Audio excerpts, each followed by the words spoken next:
Hey there, dear listener. If you enjoy this creepypasta and you're tuning in through a streaming platform, I'd love it if you'd start following this channel so you don't miss any future episodes. And if you're listening it on YouTube, I'd appreciate a subscription and a like. Enjoy the listen. The Last Bus. The first time I caught the night bus was pure chance. I'd heard the legends, of course, we all had. Urban legends are a big thing where I live. I suspect it's partly because I hail from an unremarkable and frankly dull provincial city that has little else going for it. Kids growing up around here don't have much to do, and so their imaginations tend to run wild, with escapism being all the rage. My friends and I were obsessed with urban legends during our formative years, gobbling up the tales whispered in the playgrounds and later posted by anonymous posters on online forums. We found the legends both frightening and exhilarating, bringing excitement to our otherwise boring lives. It would be fair to say that I was quite naive back then. Some of my friends were more cynical, but I truly believed them all. The Vanishing Hitchhiker of Spencer Street, the South Side Troll Man, and the White Lady of Croft Manor were a few of my favorites. My friends and I took on the role of amateur sleuths, investigating every site and searching for any evidence of these legendary cryptids and otherworldly entities. To my extreme disappointment, we found nothing. No ghosts or ghouls, no monsters, and no signs of anything out of the ordinary. Eventually, I too became cynical, concluding that all such legends were just childish nonsense, and I was wasting my time pursuing them. The Last Bus was another of the local myths that we'd heard growing up, and I'd assumed it was bullshit like the others. But now I know better. Officially, the last bus out of the city center leaves at midnight from the bus depot on High Street. That's the bus which sensible people catch if they want to get home safely after a night out on the town. The pubs and clubs close at 1 a.m., and the crowds of drunken revelers pile onto the streets, fighting over taxis, queuing up for late-night kebabs, attempting a last-minute hookup, or calling up friends in search for all-night house parties. It's the same chaotic scene every Friday and Saturday night. Usually there are a couple of punch-ups and a few people who'll injure themselves by falling over drunk on the pavement. It's all depressingly predictable. The police will be called out, as will the ambulance crews, and eventually the crowds will disperse as an eerie silence returns to the darkened streets. Then we enter the twilight hours, when all sensible and law-abiding citizens are at home, safely tucked up in their beds. After hours, the streets are left to the vulnerable, like the homeless with nowhere else to go, forced to seek shelter in shop door fronts, wrapping their cold bodies in old sleeping bags and praying that they make it through the night. And then there are the predators, the ones that your mother warned you about. The gangs of thugs who patrol the streets, their blood up as they search for a victim to violently attack. And the predatory men who lurk in the shadows, watching for vulnerable women who they can prey upon. On a Monday morning, you'll read the stories in the local newspapers. The homeless man beaten to a pulp. The young girl sexually assaulted in a back alley. Police will open investigations and appeal for witnesses. Sometimes they'll catch the perpetrators. Other times they won't. You'll have sympathy for the victims, but secretly feel relieved that it didn't happen to you or somebody you know. But in these cases, the culprits are human monsters made of flesh and bone, and not the otherworldly fiends I tried to chase. During my cynical years, I believed these human predators were the worst thing out there, that they owned the twilight hours before the dawn. But I was wrong, and now I know the truth. There are far worse things that lurk in the shadows. The first occasion I caught the night bus came during a difficult time for me. I just turned 21 and had split up with my partner of 2 years. Looking back, I now see how the breakup was the best thing for both of us. But at the time, I was devastated and so angry. My friends had taken me for a night out on the town, in the hope it would cheer me up. A nice idea, but unfortunately, it didn't work out that way. I drank way too much, starting on the beers and moving on to shots of hard liquor. We went to a club where I made several embarrassing and unsuccessful attempts to hook up. As if that wasn't bad enough, I then started a fight with my best friend, throwing a punch at him before I got thrown out of the club by the doorman and foolishly decided to walk the streets alone in a drunken stupor. Somehow, I managed to avoid getting beaten up or falling on my face and cracking my head open on the pavement. Instead, I managed to stagger to a bus shelter, not realizing in my inebriated state that the official bus service had finished for the night, and there wouldn't be another one due until morning. I remember laying down to rest on the bench, and I must have passed out, because I woke up several hours later and saw the streets were empty. I was all alone, or so I thought. My heart almost jumped out of my chest when I saw the old bus driving down the street toward me, emitting black smoke from its exhaust pipe as it came, its noisy engine interrupting the previous quiet. The vehicle was partially illuminated by the streetlights, although I noted with some concern how the lamps flickered as the bus drove by them. The vehicle looked like a throwback from the 1960s, the kind of ancient tin can on wheels you'd expect to see at a classic car show. Unlike the modern vehicles we're used to, those that glide along the street quietly, this old rust bucket rattled along, noisily looking as if it could break down at any moment. But instead, it kept coming, driving down the empty road and coming ever closer to my shelter. I noted how there were no emblems or motifs painted on the side of the bus, and no destination name was shown above its front windscreen. The vehicle's exterior was painted all in black, and even the windows were tinted, meaning I could not see who or what was inside. I felt a cold chill run down my spine as I recalled the details I'd heard about the last bus legend, one of those I'd read and studied during my youth.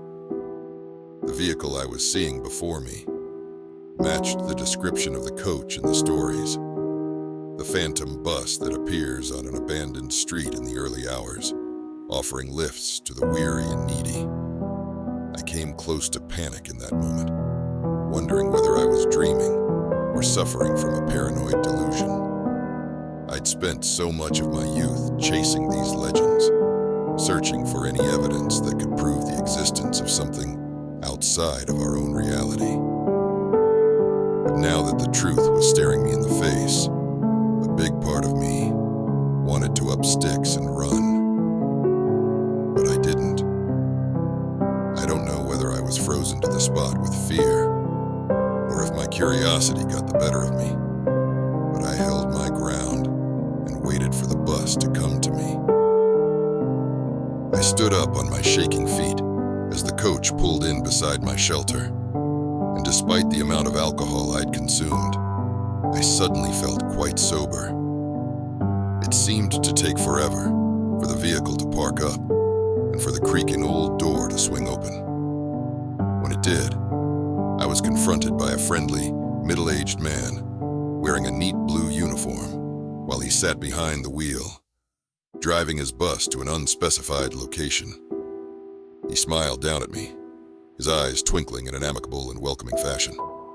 Then he opened his mouth and spoke in a soft, almost fatherly tone of voice, saying, "Good evening, my friend. Are you coming on board?" I'd heard about the enigmatic driver before, but nevertheless, his appearance and whole demeanor took me off guard. I struggled to find the words to respond, stuttering my way through my reply. Where will you take me?" I inquired nervously. "Home," the driver responded with a reassuring smile. "I'll take you home eventually. But life isn't about the destination. It's about the journey. Sometimes you need to take a leap of faith. So, what do you say, my young friend? Will you ride with us?" "I'll I'll admit to being scared in that moment. Terrified, in fact. Somehow, I realized how important this was, how the decision I made right then could shape the rest of my life. I didn't know what exactly would await me if I got on board, but I had a good idea, and it was terrifying. But if I walked away, I would never discover the truth. And so, I took a deep breath, plucked up my courage, and stepped onto the bus, seeing the driver smile as the door shut firmly behind me. When I saw the bus driver up close, I sensed something sinister about him and instantly started regretting my decision. But by then it was too late. That was the first time I rode the night bus. Over the years, I've been on it 3 times in total, living to tell my tale on each occasion. Catching the phantom bus isn't as easy as you would imagine. There's no set of rules that you can follow, and no set time or location. I don't know whether it's sheer chance, or if the bus itself chooses its passengers. I have, however, been able to piece together common threads, using both my own experiences and those of others who've made the journey. We have an online forum which we use to tell our stories and exchange information. It's an issue of safety as much as anything else. The night bus can be lethal if you don't keep your wits about you. Having accumulated this knowledge over the last number of years, I will now share it with you here. Once you step on board the bus, you'll see rows of hard-backed seats stretching back to the rear of the vehicle's interior. There's nothing unusual about this, at least not at first glance. You'll see other passengers too, but you mustn't engage with them at this point, and don't look them in the eye. Take a seat on an empty bench somewhere towards the front of the bus. It doesn't really matter where exactly. They will come to you in their own time. The journey itself can last for hours, or at least that's what it will seem like when you're on board. You can see out the windows from the inside and look upon the scenery, such as it is. Initially, you will see familiar sights, city center streets, buildings and businesses that you'll recognize. Nevertheless, you'll soon realize that something isn't quite right with the scene. The streets will be totally abandoned, with no traffic or pedestrians anywhere to be seen.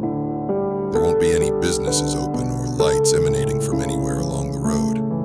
But the further you drive out from the city center, the more bizarre the sights you will encounter. Soon, the tidy streets and well-maintained buildings will give way to urban decay, crumbling structures and ruins, like those of a lost city forgotten by time. Eventually, the bus will leave the city behind and enter what appears to be a dense forest. The narrow road you will follow will be shrouded in darkness, with the only illumination coming from the vehicle's bright headlights. If you glance into the woods on either side of the road, you will occasionally catch a glimpse of shadows moving behind the tree line. Strange figures and unidentified animals with glowing red eyes glaring through the darkness. You'll see these unnerving creatures for only the briefest of seconds as the bus drives through, and then they'll be gone. At first, you'll think it's just your fertile imagination playing tricks on you, but deep down, you'll know that there is something evil lurking in those woods. By this point in the journey, it should become clear that you're no longer in the realm of the living. I don't know where the bus takes you, but I do know it's not wise to stare out the windows for too long. What lurks out there can drive you mad. And besides, your focus should be on those inside the bus, as they pose the more immediate threat. My fellow online sleuths and I think of the passengers as lost souls. It seems certain that they are no longer part of the world of the living. There's something lacking in them, an important piece that is missing. Once you talk to them, and they will engage with you, whether you want them to or not, you'll see the sadness in their empty, dead eyes. They want to latch onto you because you have what they want, life. That's why it's so important that you follow the rules. Don't let them get inside of your head, whatever you do. There are 6 entities you're likely to encounter once you set foot upon the bus, all of whom have their own unique traits and tricks, which they'll attempt to use against you. Based on the shared experiences of our forum members, I have pieced together a description of each one of these otherworldly entities. Firstly, there's the driver, whose physical description I've already covered. The driver's first job is to get you on board. That's why he'll appear to be so friendly and welcoming, enticing you to take a ride on his bus. However, once the door shuts behind you and the bus starts moving, you'll see the driver's smile falter ever so slightly as he breaks eye contact and focuses on the road. Despite this, the driver is a benign figure who plays a small but important role in the events which follow. His job from this point onward is simply to drive, and he does keep his promise to you. He will bring you home eventually, assuming you don't fall foul of any of the spirits during the drive. Like I said, the journey will seem to last for hours, but when he drops you off on your home street, back in our realm, no time will have passed whatsoever. He lets you off, smiling once again and saying, "Have a nice evening. Hope to see you again soon." Once you step on board the bus, you'll see rows of hard-backed seats stretching back to the rear of the vehicle's interior. There's nothing unusual about this, at least not at first glance. You'll see other passengers too, but you mustn't engage with them at this point, and don't look them in the eye. Take a seat on an empty bench somewhere towards the front of the bus. It doesn't really matter where exactly. They will come to you in their own time. The journey itself can last for hours, or at least that's what it will seem like when you're on board. You can see out the windows from the inside and look upon the scenery, such as it is. And you'll be left standing on the pavement outside of your home, bewildered and still in a state of shocked disbelief as you watch the phantom bus drive down the road before it inexplicably vanishes at the end of your street. After the driver, the first passenger you're likely to notice is the party girl. This is an attractive young woman who appears to be in her early to mid-20s. Her physical appearance will change on each occasion. Sometimes her hair will be brunette and other times blonde. Likewise, her skin complexion can either be pale or dark, depending upon the beholder. What's consistent is how she's made up and dressed, donning a cocktail dress and high heels, and carrying a designer handbag. Her fragrance is sweet and enticing, but you may also smell a hint of alcohol on her breath. You'll note how her mascara has run, indicating that she has been crying. Nevertheless, there's something in her deep and expressive eyes which will draw you in, an inner beauty and vulnerability that plays on your emotions. It's worth noting that you will be attracted to the young woman, in spite of your gender or usual sexual preferences. You'll be unable to take your eyes off her and will feel compelled to take a seat close to her. The party girl will engage with you during the early stages of the journey, distracting you from the bizarre sights outside of the bus's windows. At first, she'll be flirtatious and fun, asking you about yourself and talking about her night out. But soon the conversation will take on a darker tone as the girl tells you about a tragic event from her past, childhood abuse, a violent ex-partner, or the death of a loved one. The story will vary each time, but will always be one of sadness and suffering. Your heart will go out to her, even if you're not usually an empathetic person. Once she's told you her woeful tale, the young woman will ask you to go home with her, to give her some comfort. You will be tempted, but under no circumstances should you agree to go with her. It's critical that you remember what she is and what she really wants from you. My advice is to politely decline her offer without causing her undue suffering. The party girl may be a lost soul, but by all accounts, she still feels human emotions. She won't be angry when you reject her, but instead will sob softly into her hands. You'll feel guilty, but you must move on and switch seats, leaving the poor girl to her misery. The next passenger you'll encounter sits a couple of rows behind the party girl. We call her the OAP or the pensioner. She's an elderly woman, probably in her 80s, her white hair in curls, wearing a shawl and a heavy winter coat, and with a shopping cart on wheels parked underneath her seat. Her face is wrinkled, and the perfume she wears is quite overbearing, but the OAP has kind eyes and a sweet, motherly smile. She'll remind you of an elderly relative, like a grandmother or great aunt, and you will feel an affection towards her. A woman of her age and appearance is the last person you'd expect to find riding a night bus during the early hours of the morning. And yet, here she is, another lost soul, trapped on a journey that never ends. The OAP will speak with you in a kindly, wholesome fashion, asking about your life and your family, while also entertaining you with anecdotes from her long and interesting life. You truly will feel at ease talking with her, but you mustn't forget what she really is. The conversation will end with the woman asking you to accompany her home to help with her shopping, or something like that. She'll offer to prepare you something to eat, your favorite meal or snack, whatever that may be, and she'll offer to put you up for the night. Again, you'll be tempted, but you must say no. On this occasion, it doesn't actually matter how politely you refuse her offer. Whatever you say or do, she will react with absolute fury, screaming every obscenity under the sun as her face screws up with anger.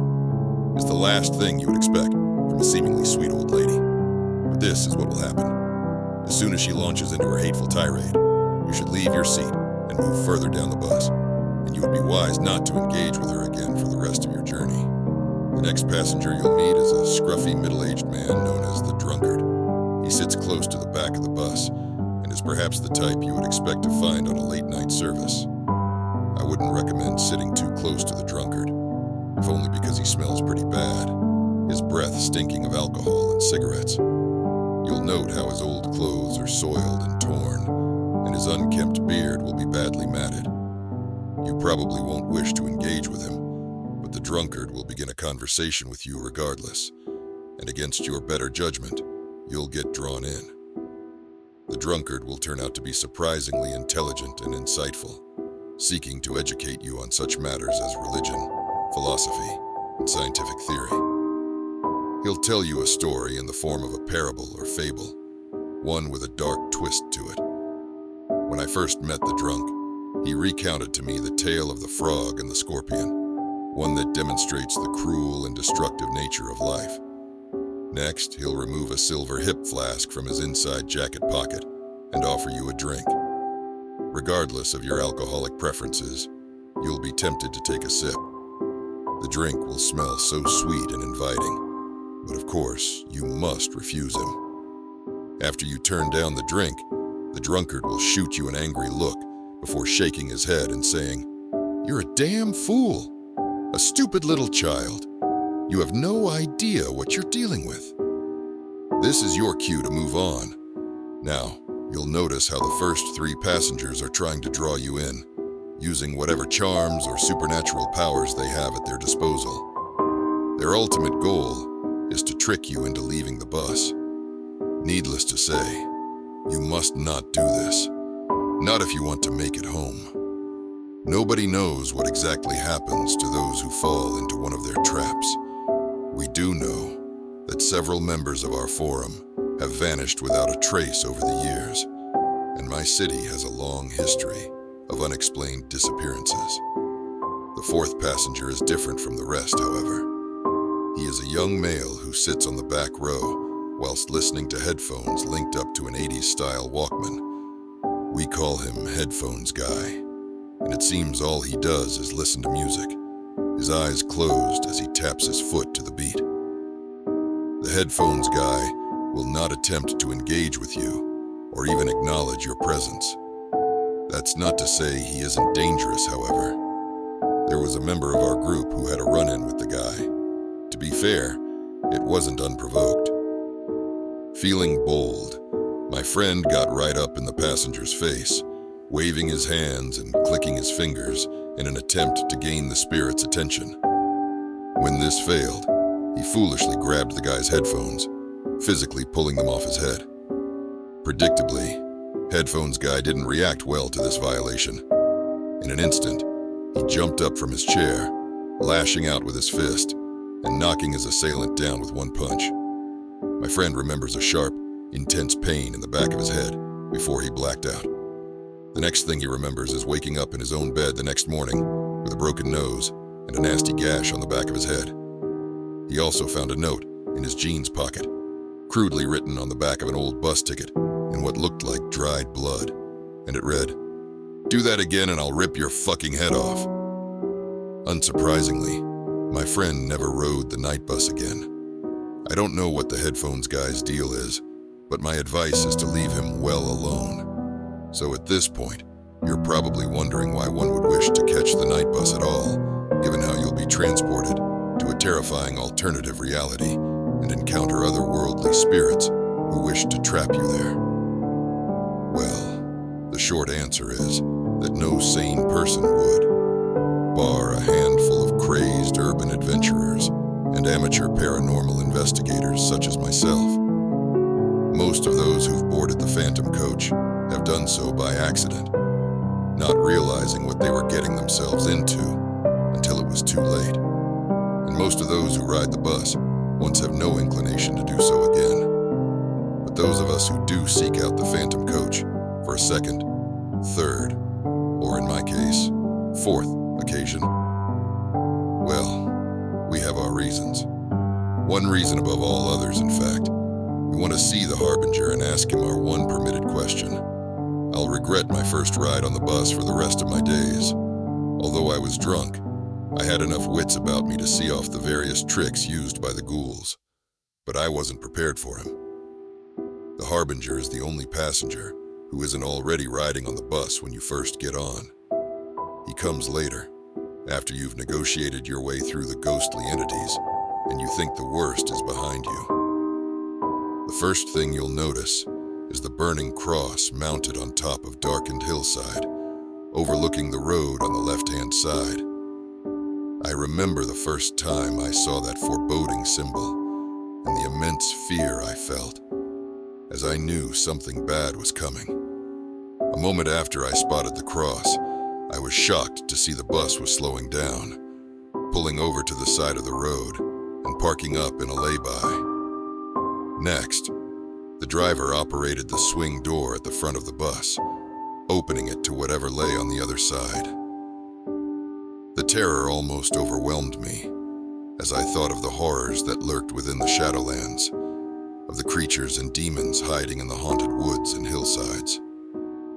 I recall looking to the other passengers, somehow hoping these devious spirits would offer me some protection from whatever was coming.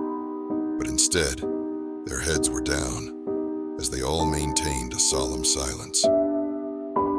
Realizing I was on my own, I glanced out the window to witness a sight which chilled me to my very bones. There was a small, covered shelter by the roadside, almost covered by overgrown vegetation, and only just visible in the dim light. And within this seemingly abandoned bus shelter stood a tall, hooded figure, a sinister individual with his face covered and his considerable frame hidden underneath a long and dark robe.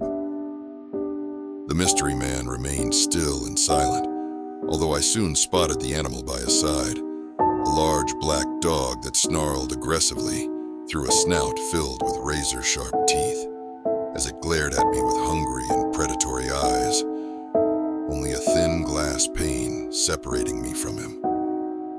I imagined the hound breaking loose, ascending the steps, and charging down the aisle before burying its razor-sharp fangs into my soft flesh. Thankfully, the dog's master retained control of his beast, although I was far from out of danger. I also noticed how hot and stifling it suddenly became, as an almost unbearable wave of heat hit me. Meanwhile, The bus remained parked for what seemed like an eternity, its door ajar, as the driver waited to see whether his passenger would get on. Now, I've since learned that the hooded figure we call the Harbinger will do one of two things at this point. Either he will remain rooted to the spot until eventually the driver will say something like, "Well, not tonight then," before he closes the door and drives on.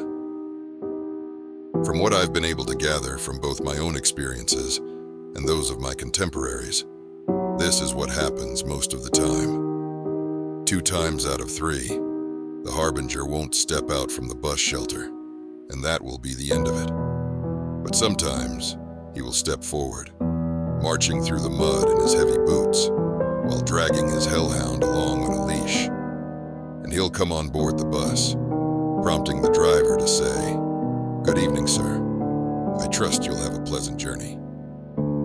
The Harbinger will not answer, instead gliding down the aisle with his faithful mutt following behind him. He'll take a seat near the front of the bus, pulling down his hood to reveal what lies underneath.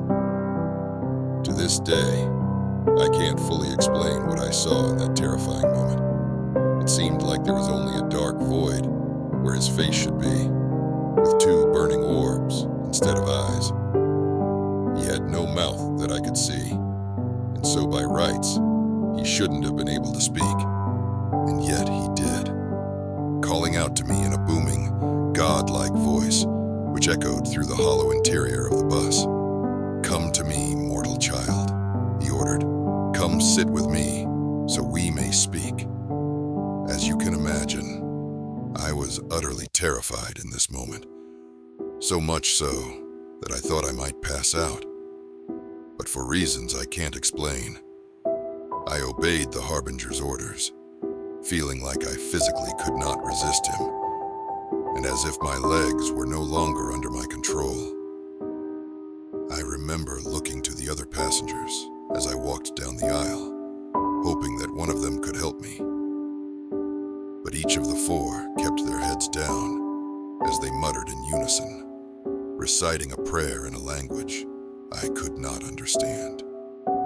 It became obvious that the Harbinger held power over these lost souls, and they were all trapped under his spell.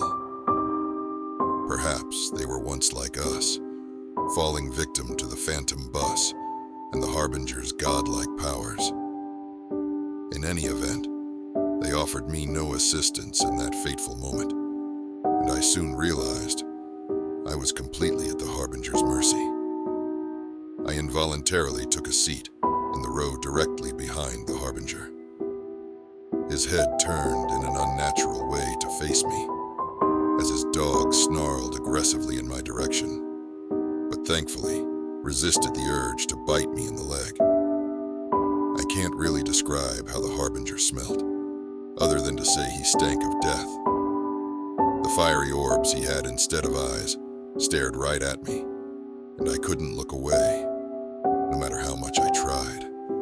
I felt like I was on fire, my soul burning under his hateful glare. In my state of abject terror, I imagined what this monster might do to me.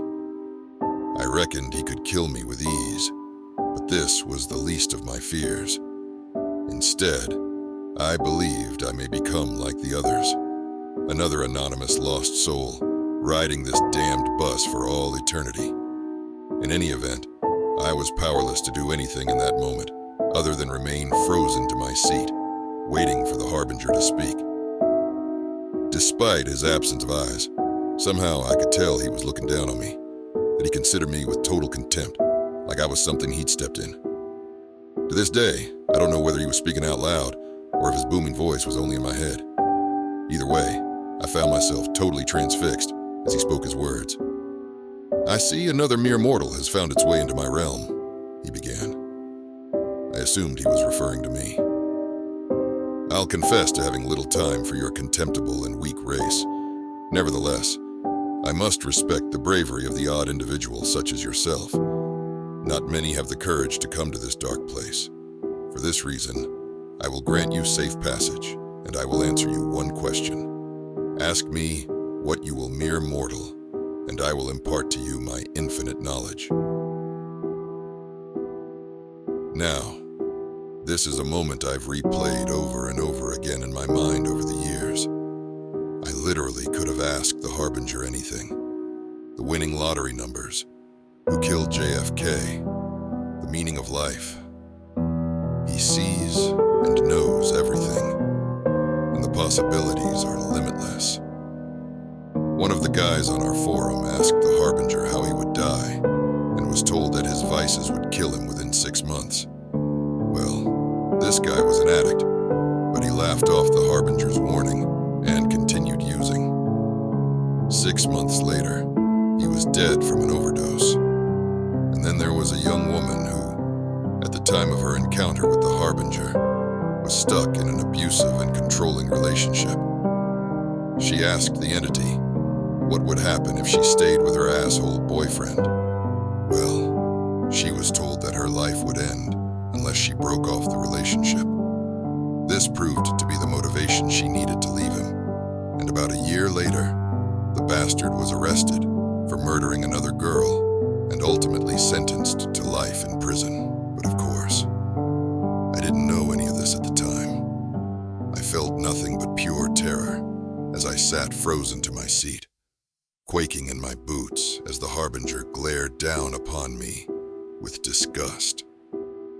In that chilling moment, I could only think of one question to ask, which I stuttered out from my trembling lips.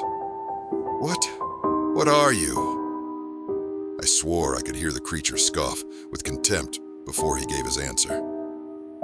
My poor child, he bellowed. Alas, you humans will never fully comprehend what I am and what I represent. Nevertheless, I owe you an answer, and so I shall explain in the simplest of terms. I am the past, the present, and the future.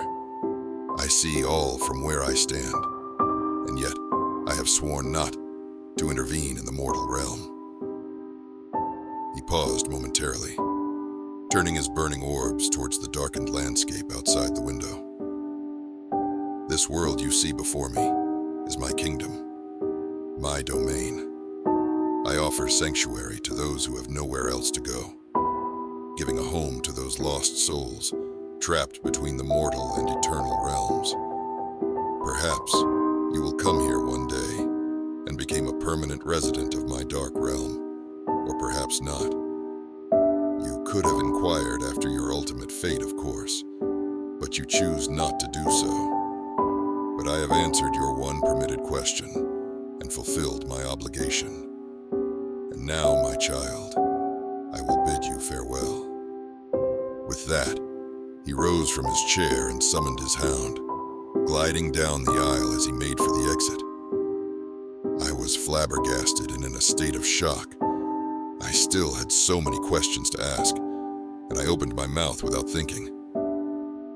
Wait, I called after him, instantly regretting my decision to speak. The Harbinger turned sharply, his orb-like eyes burning ever fiercer, his hound growling as it bared its sharp teeth, pulling on its lead as it tried to get at me. When the Harbinger spoke again, his tone became angry and threatening. Heed my warning, you damn fool. I have tolerated your presence in my realm thus far, but do not test my patience. I can inflict pain upon you, which goes beyond your worst nightmares, and I will not hesitate to do so if you break my rules again. I felt all the blood drain from my face, and my whole body shook uncontrollably as sheer terror overcame me. Needless to say, I did not utter another word. Instead, I watched on in shocked awe as the Harbinger glided down the aisle, dragging his snarling hellhound with him.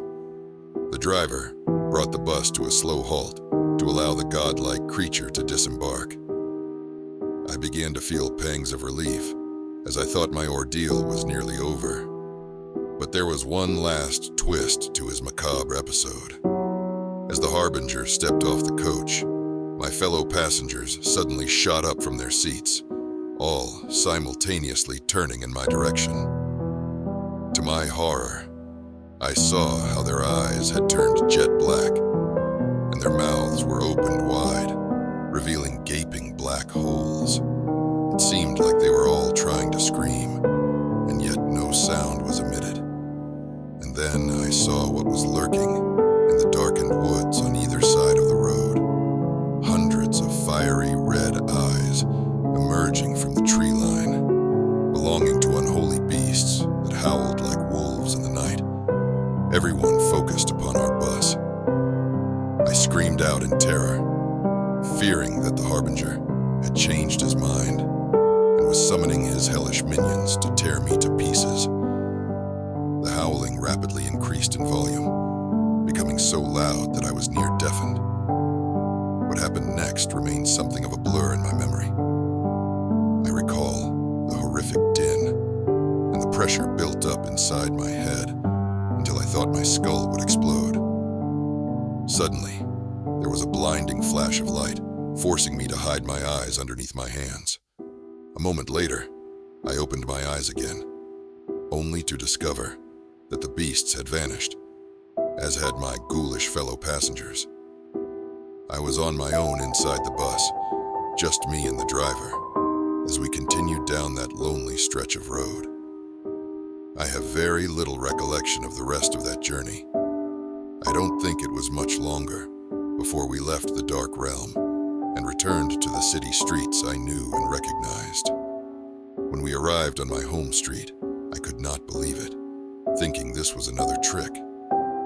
I sat still in my seat for some time, until eventually, I needed to be prompted by the driver, who called out to me saying, "You're stopped, my friend. Come on now, please. I can't wait here all night."